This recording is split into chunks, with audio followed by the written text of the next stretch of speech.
جن لوگوں کو ہم نے کتاب دی ہے وہ ان پیغمبر آخر الزمان کو اس طرح پہچانتے ہیں جس طرح اپنے بیٹوں کو پہچانا کرتے ہیں، مگر ایک فریق ان میں سے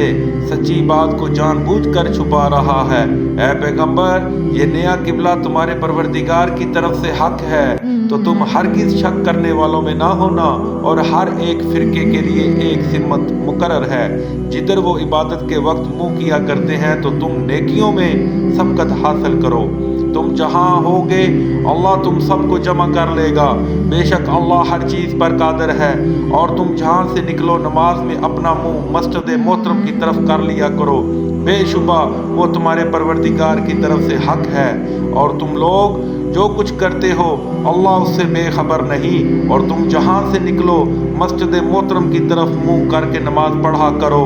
اور مسلمانوں تم جہاں ہوا کرو اسی مسجد کی طرف رخ کیا کرو۔ یہ تاکید اس لیے کی گئی ہے کہ لوگ تم کو